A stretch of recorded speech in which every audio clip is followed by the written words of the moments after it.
Hi viewers, welcome to my channel Avani's world. Sri Parabhava నామ సంవత్సరం ఉత్తరాయణం, వసంత ఋతువు చైత్రమాసం శుక్లపక్షం, ఏ రోజు సోమవారం, పంచమి, కృతికా నక్షత్రం. కృతికా నక్షత్రం అగ్ని నక్షత్రం అండి. దేవతల్లో పెద్దవాడు విష్ణు భగవానుడు, చిన్నవాడు అగ్ని నక్షత్రం అని చెప్తూ ఉంటారు అన్నమాట, అగ్నిదేవుడు అని చెప్పేసి. ఇక ఈరోజు యజ్ఞం ఆచరించేంత పుణ్యఫలం మనకు లభించడం కోసం యజ్ఞేశ్వర నామాన్ని జపించాలి అండి. ఓం యజ్ఞేశ్వరాయ నమః, ఓం యజ్ఞేశ్వరాయ నమః, ఓం యజ్ఞేశ్వరాయ నమః. ఈ నామాన్ని జపించడం వలన కర్మలు దహించబడతాయి. అదేవిధంగా ముఖంలో తేజస్సు, కాంతి, ఆరోగ్యము ప్రాప్తిస్తాయి. ఇక ఈరోజు మంచి మాట. మన మాటని గౌరవించిన వారి కోసం మనం ఆలోచిస్తూ బాధపడకండి. వారికి ఎంత చెప్పినా వారు మన మాటని వినట్లేదు అంటే మనం గేదె ముందు శంఖం ఊదినట్లే అవుతుంది. సో వారి కోసం మీరు బాధపడకూడదు. మూర్ఖులు అధికంగా ధ్యానం చేసినా జ్ఞానవంతులు అవుతారు, కానీ వాళ్ళు ధ్యానం చెయ్యరు. కాలమే వారికి సమాధానం చెప్తుంది. ఒక చిన్న కథ అండి. కృష్ణుడు ఆసనం మయూరాసనం. అతను చాలా గొప్ప వ్యక్తి. ఏదైనా కష్టం వస్తే ఆ రాజ్యంలో కృష్ణ భగవాను దగ్గరికి వెళితే దానికి పరిష్కారం చెప్తూ ఉండేవాడు. మనకి కుచేలుడు తెలుసు కదండి, శ్రీకృష్ణునికి స్నేహితుడు. అటుకులు ఇవ్వడం వలన వారికి స్నేహం ఏర్పడింది. సో యాక్చువల్లీ కుచేలుడి పేరు సుధాముడు. అతను ఒక బ్రాహ్మణుడు. సో మంచిగా అన్నీ నేర్చుకొని ఉంటాడు. ఒకరోజు తెలియకుండా దొంగలు ఏం చేస్తారు అంటే తినకూడని పదార్థాన్ని తీసుకొచ్చి అక్కడ పెడతారు. దాన్ని శ్రీకృష్ణుడు భోజనం చేయబోయే సమయానికి ఈ కుచేలుడు వెళ్ళి దాన్ని భుజిస్తాడు. బ్రాహ్మణుడు అయినా కూడా తినకూడని పదార్థాన్ని తిన్నందుకు కష్టాల పాలన పడుతూ ఉంటాడనమాట. ఇక ఆ విషయం శ్రీకృష్ణునికి తెలుసు. శ్రీకృష్ణుడు స్నేహభావంతో, కృతజ్ఞతాభావంతో, అంత గొప్ప వ్యక్తి అయినా కూడా మయూరాసనం పైన బ్రాహ్మణుని కూర్చోబెట్టి పాదపూజ చేస్తూ ఉంటాడు. ఆ కృష్ణుడే చెప్తాడు, భగవానుడు వాసుదేవుడు ఏమని చెప్తాడు అంటే, బ్రాహ్మణ శాపానికి విరుగుడు ఉండదు. బ్రాహ్మణ శాపానికి గురి అయితే బ్రహ్మహత్య చేసినంత దోషం కూడా వస్తుంది. సో ఇలా అని చెప్పేసి చెప్తాడు.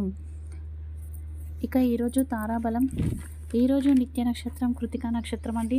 అశ్విని, మఖ, మూల నక్షత్రం వారికి విపత్తార, భరణి, పుబ్బ, పూర్వాషాఢ నక్షత్రం వారికి సంపదతార, కృతికా ఉత్తరాషాఢ నక్షత్రం వారికి జన్మతార, రోహిణి, హస్త, శ్రవణ నక్షత్రం వారికి పరమమిత్రతార, మృగశిర, చిత్త, ధనిష్ట నక్షత్రం వారికి మిత్రతార, ఆరుద్ర, స్వాతి, శతభిష నక్షత్రం వారికి నైదనతార, పునర్వసు, విశాఖ, పూర్వభద్ర నక్షత్రం వారికి సాధకతార, పుష్య, అనురాధ, ఉత్తరభద్ర నక్షత్రం వారికి ప్రత్యక్తార, ఆశ్లేష, జ్యేష్ఠ, రేవతి నక్షత్రం వారికి సాధకతార.